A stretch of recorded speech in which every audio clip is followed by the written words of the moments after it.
I started actually doing these readings for people. And I'm like, oh, this is why you're showing up and you're having some solar plexus issues because who took away your power as a young age? And they're like, where the hell is this coming from? Yeah. So now I combine kind of the traditional, we'll figure out what the root cause of it is, and then we'll figure out where it's showing up.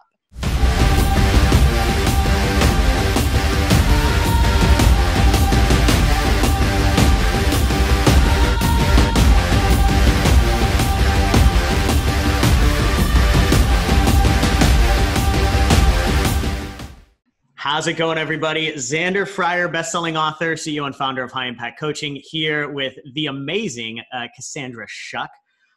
Cassandra is an entrepreneurial guide, and she has a wealth of knowledge for all of our business owners out there. But I think what really makes Cassandra unique is her story and where she's come from, escaping turbulent upbringing, a household stricken with abuse.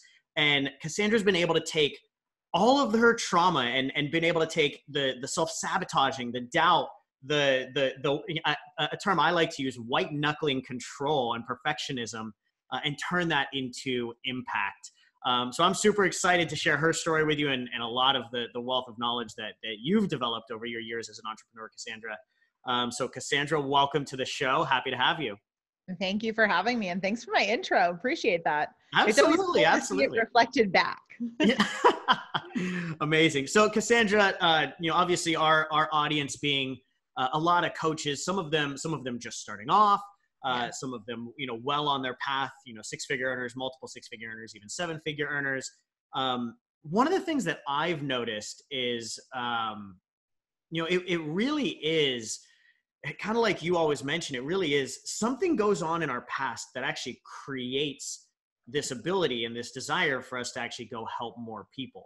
And so I think pretty much every single one of our audience, everybody in our audience is going to resonate with your story. So I'd really love for you to just kind of start with your story and how you went from where you were to how you got to where you are now. Yeah, absolutely. So we'll start at age 7. We could go earlier. We could go to, preconception even. No. Exactly. Yeah. Well, past life. No, not for this podcast. That'll be episode 2.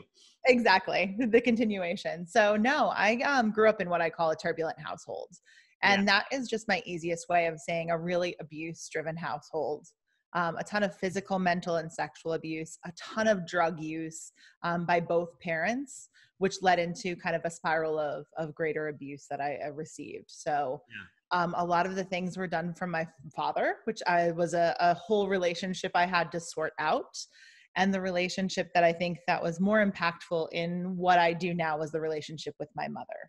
Wow. She was kind of this silent person who watched and witnessed her daughter getting sexually abused, her daughter getting raped, her daughter basically being sold to her father's friends, and never did anything, which is beyond messed up. And that was the one that was really kind of the mind fuck, I hate to say, to like actually get me to start my own piece. That lasted for me. My earliest memory was age 2 of my mom being hit. And then for me, my abuse started at that age 5 mark. Yeah. And started mostly with mental, some physical, and kind of progressed and progressively got worse into the sexual abuse as a young teen. And then to when I moved out when I was 15 years old. Wow. And I think, it's crazy to me too. And I think being in the coaching space, we hear about this more often than we want to. Exactly. Which, and first, thank you for just being open to sharing this stuff, because I think this is a lot of the stuff that a lot of people are not willing to be vulnerable enough to really talk about. But like you mentioned, we hear it more often than we want to, because it is prevalent out there. 100%. Yeah. Yeah. And it's the more it's funny because I always felt isolated and I always felt super alone, that I was the only one that this happened to. And the more that I speak and the more that I share my story and the more that I'm on stages and podcasts and platforms, I get hundreds of both men and women saying, yeah, me too. Yeah, that was my life too. Yeah, that was my childhood too. Maybe it wasn't necessarily a father, but it was an uncle or a relative or a whomever. Yeah. We hear it so often, and especially when you get into the personal development entrepreneur world now. Yeah. And it's interesting because I think there is something around that. There's something around, a lot of the the trauma that we've gone through as young adults or even as kids, you know, how that translates to how we behave, you know, and what we desire further down the line. So you move out at 15. Yes. What then? What's the next? I found the only person in Providence, Rhode Island who would rent an apartment to a 15-year-old. Yeah. That was first step, is actually finding that shelter and that first piece of 15 and you're already fully independent pretty much. 100%. And I tested into college. So I dropped out of high school. To this day, I have a master's degree hanging on my wall, but I still don't have a high school diploma. They wouldn't give it to me. But I tested into college at 15 and started when I was 16 years old. Wow. Which was a crazy story in on itself. I found a band director who I had, and she kind of knew my story. She knew what was going on in the home life, and she helped me kind of get started. She said, "We're going to get you out of there." And she was the one who sat me down and helped me fill out FAFSA documentation and co-sign loans. There's something amazing just to be said in this part of the story, I think, which is, you know, can you kind of like help me understand it? At 15, your willingness to like leave that situation and your willingness to go out. And obviously it sounds like you had some help, you had some, you know, mentorship or coaching, if you will, almost. 100%. Can you walk me through that? Because that, as a 15, I think back to me at 15 and I'm like, no fucking way. No way. Right? Yeah, no. So honestly, when I was about 13 years old, I started finding a little bit more of my voice and pushing back on my father. Yeah. Which was fine because it actually scaled down the sexual abuse quite a bit, but it amped up the physical. It amped up the physicality, because not only was I now resisting, but just pushed against his fears and his insecurities. 110%. Yeah. So now looking back on it and having, you know, the adult purview, I know exactly why that happened. But for me, it kept getting worse to the point of right before I left, I was kicked in the ribs and I had broken ribs, and I was thrown off of a 2-story deck. And I said, okay, I can stay here and probably not make it. Yeah. Or I can go and maybe not make it out there either. But at least I have a chance out there, because I didn't feel like I had a chance at home anymore. Yeah. I really didn't. You know, that's amazing to me, because I think, you know, and, you know, there's a lot of people, there's way too many people out there that go through some form of physical, sexual, emotional, mental trauma in this world. 100%. There's a lot of people that don't as well. But I think one of the things that I find incredibly motivational is that every person, no matter where we're at, no matter what we're going through, no matter what's going on in our life or what card, you know, what hand we were dealt. Exactly. We were given the opportunity to choose. Mm-hmm. We were given the opportunity to choose. I can continue on a path, or I can do something to change it. And you were basically just like, screw this, I'm changing it. Yeah. I mean, honestly, I didn't see any other way I didn't see there sticking there for another 2 years and surviving through that, to be honest with you. Either both from he could kill me, or I don't want to be here anymore. Yeah. And that's a scary place to be. Yeah. It's like he could kill me, or either way, I don't want to live this life. Exactly. 100%. Exactly. So, keep going. I don't want to put you off the hook here. I'm just intrigued on every single step. No, you're totally fine. Ask away. It's not your typical story, and I understand that. Of course. So I went to school at 15. I actually started when I was 16. I had my bachelor's by the time I was 19 years old. So kind of fast tracked through that, and honestly didn't really start sorting through my trauma at that point. I didn't even recognize the word trauma at that point. Mainly because no one had ever said that to me. Most of us aren't conscious enough of our trauma as we're going through. And that was all I had ever known. Like, I didn't know a loving, like, unconditional family love. Right. Like that wasn't part of my deal. So I did what I knew to do, which was basically fast track and not feel. Yeah. So I did that all throughout college, into a first marriage, and then out of rather quickly as well by the time I was 22. Yeah. And I think that's another problem that we see in entrepreneurship, right? It's running, essentially, like, a lot of entrepreneurs are running from something rather than running 100%. To something, right? And they achieve what a lot of people might see as success on the outside, but we use the term like white knuckling, or like the grit your teeth. I call it. They're like, let's fucking just do this, right? I can get it done if I put my mind to it. And I mean, I feel like that resilience is a great piece to have. but the pendulum swings sometimes so far that it's unhealthy. 100%. 100%. Yeah. On So paper at 19, I had, a really good paying job. I bought a car. Like I was starting to establish myself. So like, it didn't look bad on paper. Getting all the things that everybody says look successful. Exactly. And like crossing off the dots, like, okay, I got a job with a 401k and a health package. And like, I'm doing pretty good. Oh man, tell me about it. You're starting to bring back my trauma from working at Cisco. And hey, I was in the tech space too, right there with you. I was in tech and automotive. So amazing. Yes, I get that. So you're fast tracking, you're white knuckling, 22 years old, you're starting to make some good money, but you've at this point kind of worked your way into and out of another marriage. Yes. You're starting to learn a lot of life lessons, I'm sure. I got a lot of life lessons by 22. To be honest with you, I realized that I had married someone who was exactly the same as my father. So that abuse cycle just went right back into it of I was comfortable with it. It's what I knew. I didn't know anything else. Right. And I had a big wake up call. When I was 22 years old, I had a stillborn. Yeah. And that was kind of my rock bottom, so to speak, where like it was no longer circumstances that were happening to me. It was something that was mine that was taken away. Something else. Yeah. So that's really where I kind of paused, stopped, and I was like, okay, this shit's not working. Like I need to figure out something else because I can continue. I can go get another job and get another, like I can figure things out and keep hustling through it. But I noticed the pattern at that point. So that was the moment that things changed. That was the start of it.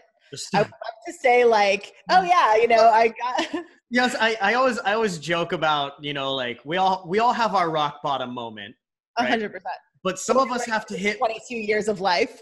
Yeah. Some of us have to hit rock bottom and then we have to bounce a couple of times before we realize 100%. That we're at rock bottom, and then we can go up from there. 100%. Yeah. Yeah. Yeah. So if you would have asked me before my loss and before my stillborn, I would have been like, oh, it's because I'm in an abusive marriage. There's a nice rock bottom. And then it was, loss of job. And then it was, I bumped there for a while. Yeah. 100%. So what then? So honestly, then I started looking at everything in my life.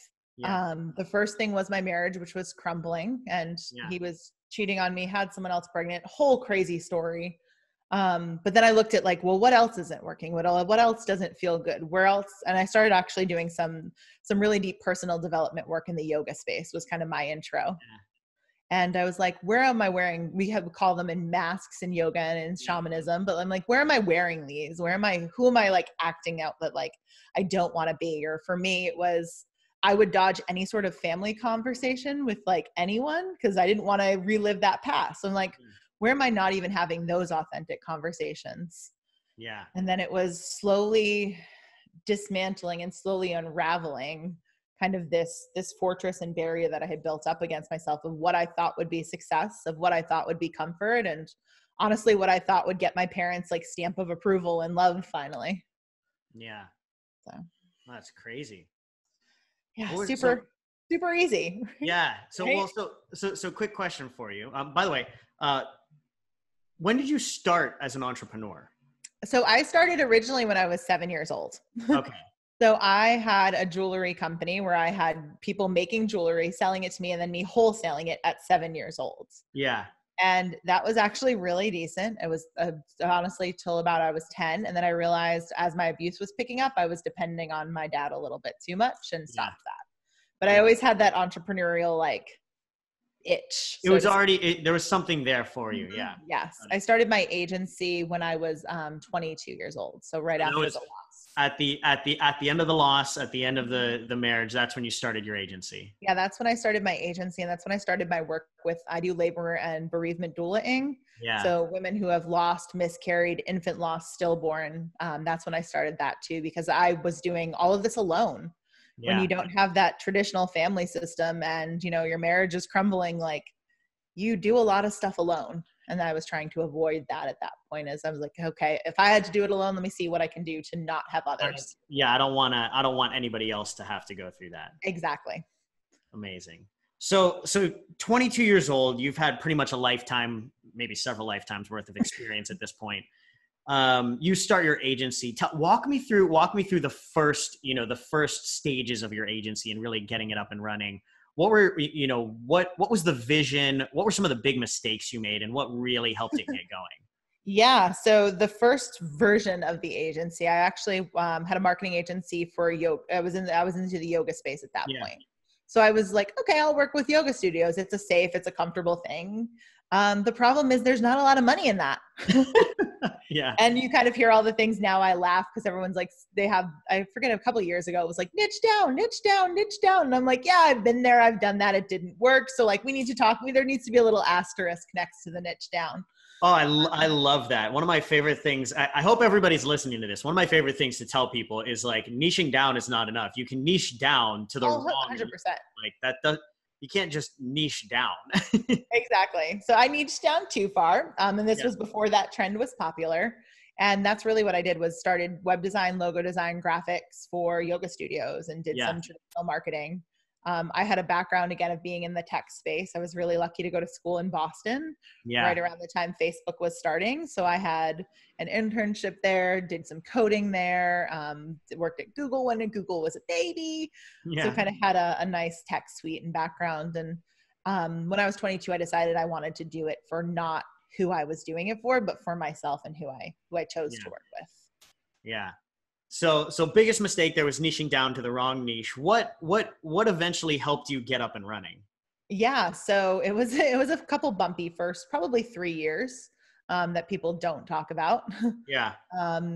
For me, everybody's always successful. 100%. Yeah. 6 figures birthed overnight is what I mean. Is this the normal? Yeah. Yeah.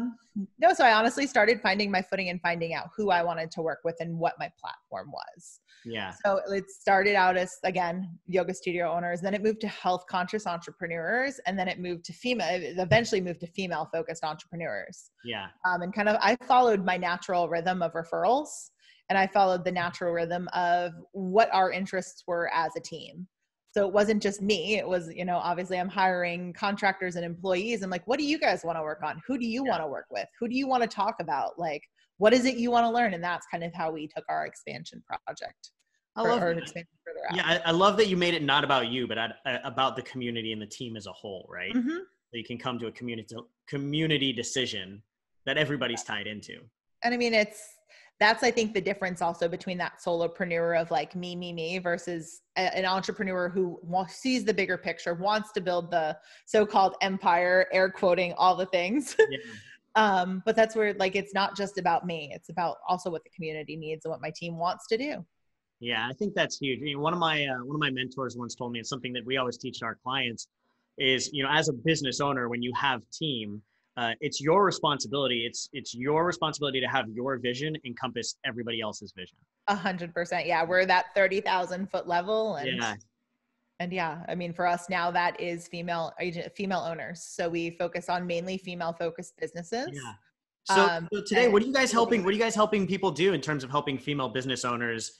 I mean, obviously, like I've kind of went through your website, I know, but I want everybody else to kind of hear. Yeah, totally. From a marketing perspective, because that's what my agency is. And I'll tell you about my coaching path in a little bit, but it's website design, logo design, graphics, PPC, funnels, SEO management, literally everything. So my goal is for us to be placed within your organization and thus become a team. And you have to hire an outside person, agency, like we're part of your team at that point. Yeah. That's kind of how we've built it. And it's fun. We say, we get this comment often, we say we a lot. So like when we're in a team meeting with a client, we're like, yeah, we're going to do this and it's going to be great. And we're going to make so much money. And they're like, they say that they almost forget that we're not part of their business, not part of their full time. Yeah. I love that. That's amazing though. Yeah. So I would love to, in terms of what you guys are doing, and obviously I really want to dig into this because I think this is important, the intuitive business model. Yes. Right? Yes. So this is a topic that I find fascinating because obviously as an entrepreneurial coach, a coach of coaches, I personally am a very masculine energy. Yes. Right?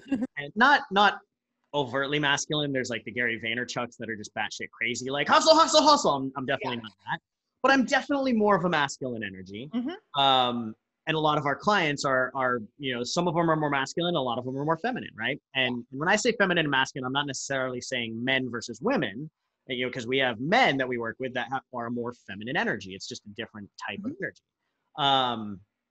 But something that we work very closely with our clients on, we call it the sides, the two sides of the coin, the feminine and the masculine business models.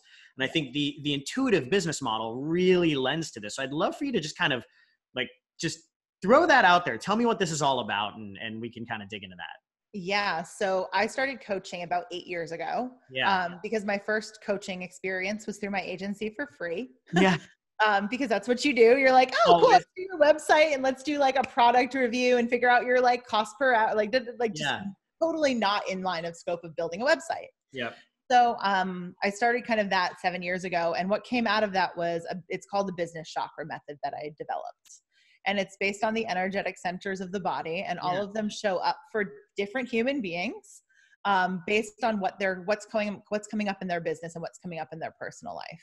Yeah. As you know, you go up in the personal development side, and then your business goes. And then you have another personal development hurdle that you get to jump, and then another up level in your business. You mean that there's multiple? I can't just do it once? You mean we're not done? Still at this level? My favorite thing I ever hear is, oh, no, I've done the personal work. Oh yeah, I don't need the mindset. I've got that. Oh, that's adorable, honey. Go sit back down. Try again tomorrow. Exactly. 100%. Yeah. Yes, all the yeses. I've said that too. I'm like, okay, so I'm seeing some, for instance, I do intuitive readings. I spent much of my childhood and much of my trauma, actually, now that I know this, in theta, in that survival, in the higher energy centers, just because, so I didn't have to connect further into what was actually going on. Yeah.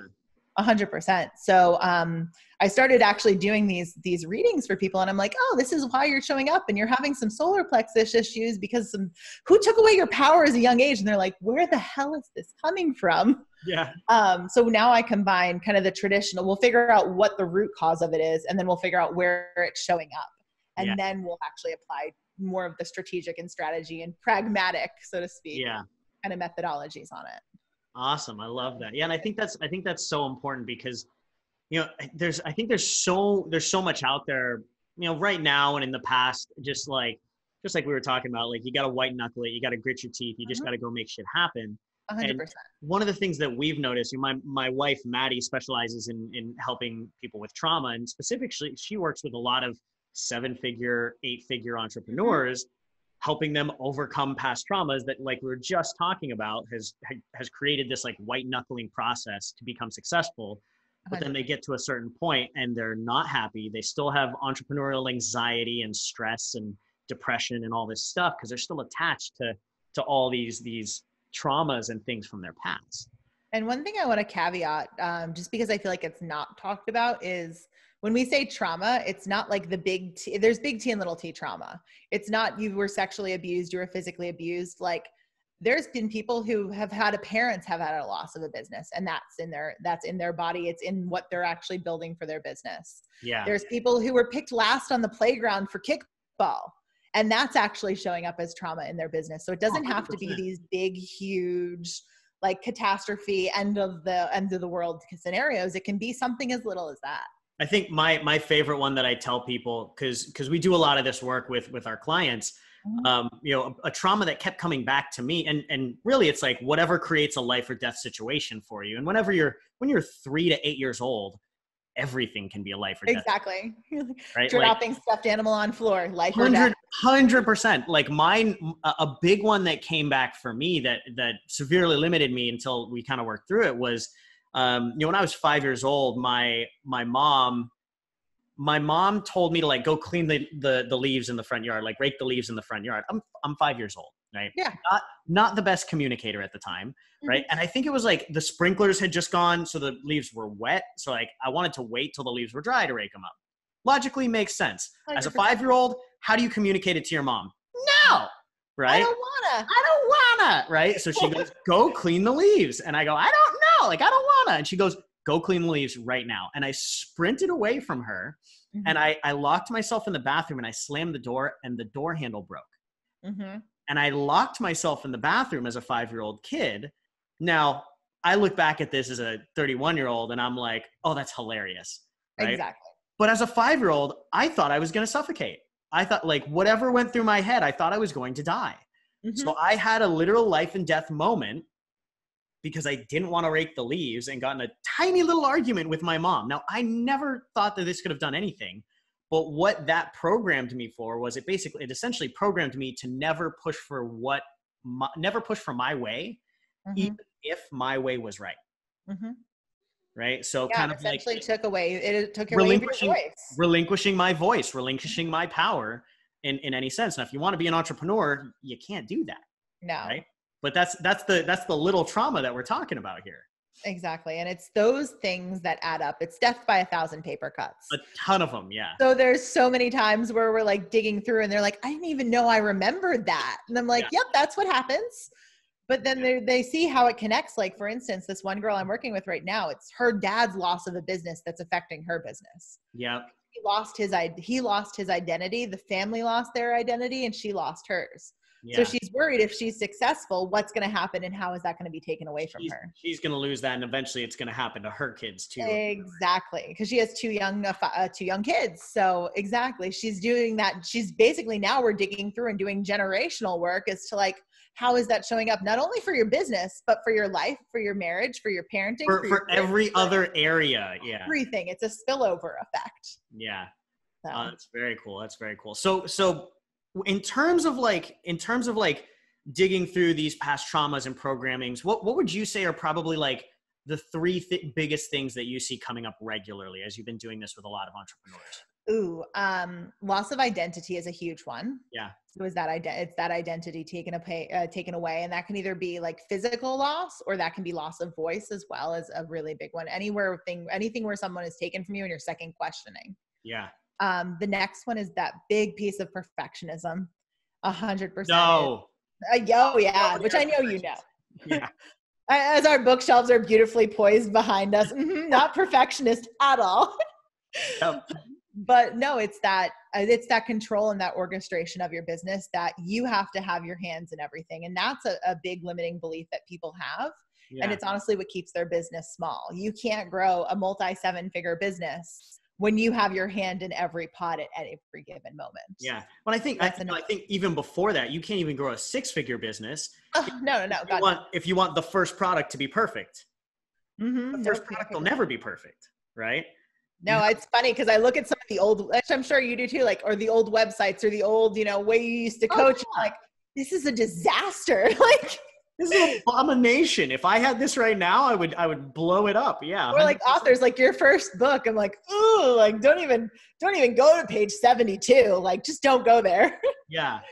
But it's like, I think an important thing for us to realize too, it's like, what allowed Cassandra to get to this point is you had to go through version 1.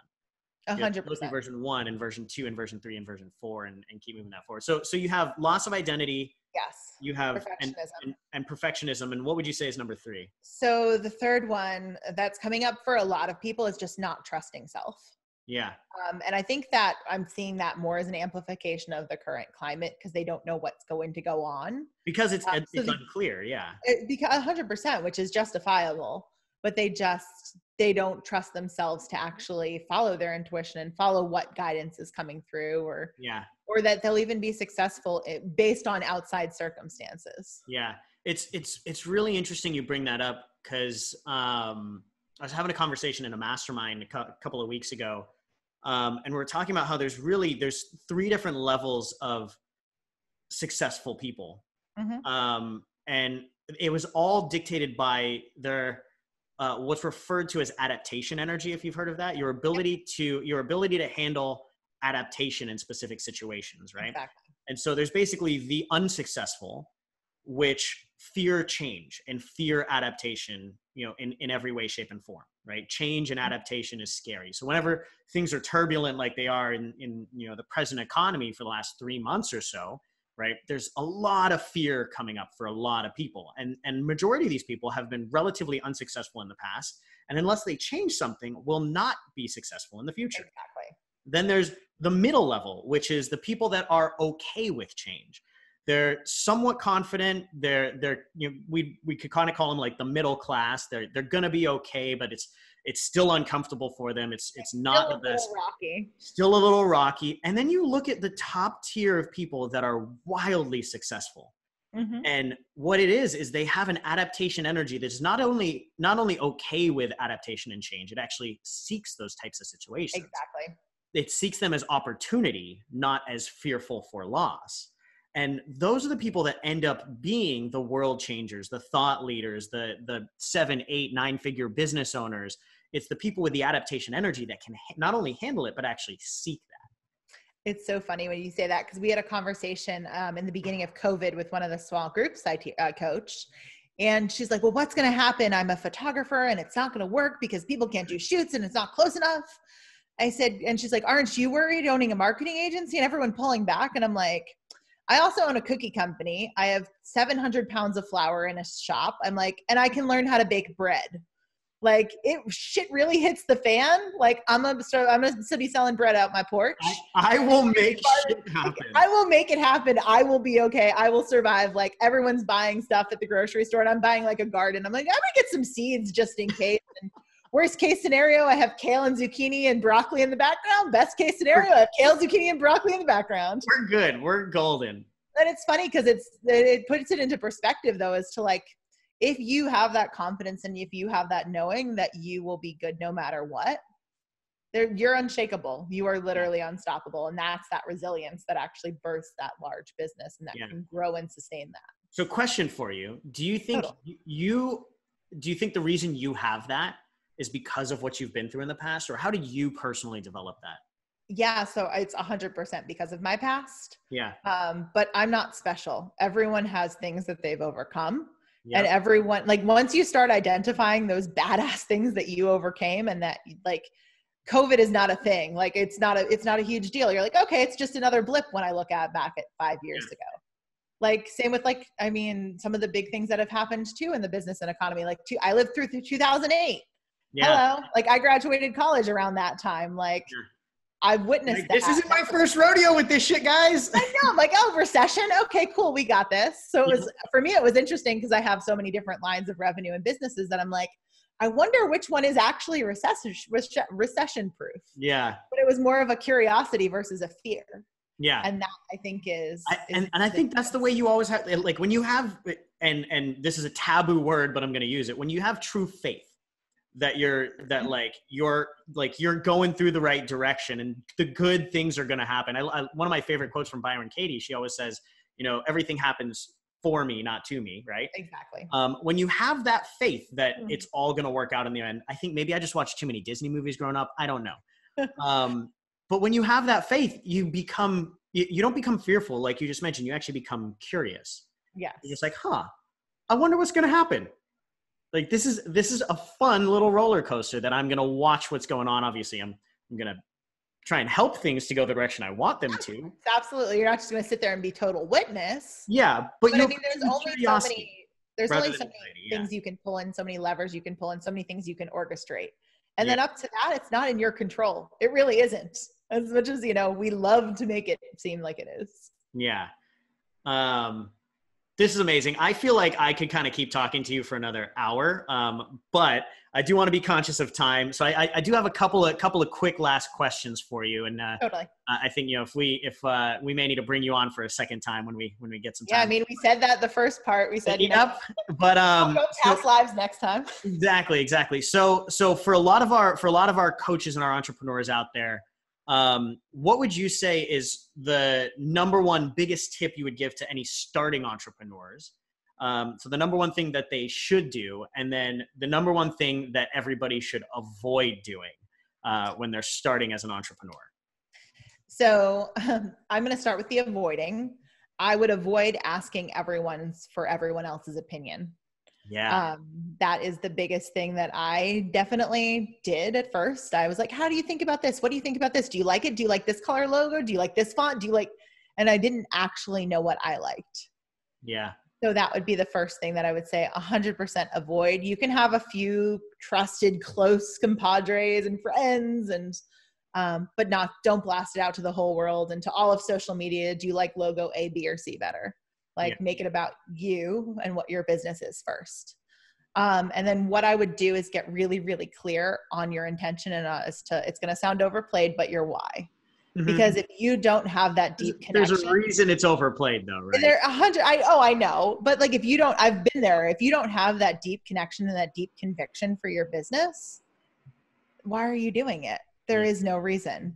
Yeah. And then when things like COVID happen, you will use that as an excuse to go do something else or to say it's not working. You're not going to make it. Exactly. Yeah, I think one of the things that I always tell everybody, everybody gets into the entrepreneurial world because they envision the life of sipping Mai Tais on the beach and their Stripe account just exactly right. But you're never gonna make it if you really don't have the guts, the commitment, and the deep why behind the whole thing. So yeah, so it's that those are my two pieces. I get a little bit deeper on the why because I think social entrepreneurship should be a valued part of almost every business. Yeah. Because that's the why that sustains. So that's kind of my next little asterisk is I would also take a look at social entrepreneurship. Yeah, I love it. Awesome. Last question for you. All right, we clearly have great taste. We have matching bookshelves and matching plants behind us. On both sides too. On both sides. We did not plan this. What's your favorite book on your bookshelf right now? Ooh, I just got rid of most of the books on the bookshelf. I would say, actually, I'm doing a book review right now on this amazing book. It's not business related. It's called Mary Magdalene Revealed. Yeah. It's the first apostle, her feminist gospel, and the Christianity we haven't tried yet. And it's basically the Bible told from a female's perspective. And it's amazing. That's awesome. Yeah. Amazing. So I, again, combine that spirituality and that business and that religion all together. So it's kind of it's been my jam lately. I love it. This has been super helpful, Cassandra. I think a lot of people out there are going to get a ton from this. Where can people learn more about you? Where can they connect with you and see more about your programs, your marketing agency, and your business? Yeah, so everything is CassandraShuck.com for myself. You have links to my podcast, blog, Instagram, programs, one-on-one, Voxer, all the things. Yeah. And then Tola Marketing is my marketing agency. Beautiful, beautiful. So CassandraShuck.com. We'll make sure that we've got some links in there. Thank you so much for being on the show. For everybody out there in podcast land, if you want to catch these interviews live, make sure to go to xanderfryer.com/FB group. And for everybody else, thank you for joining. We'll have some more interviews coming for you next week. Thank you so much, Cassandra. Thank you for having me.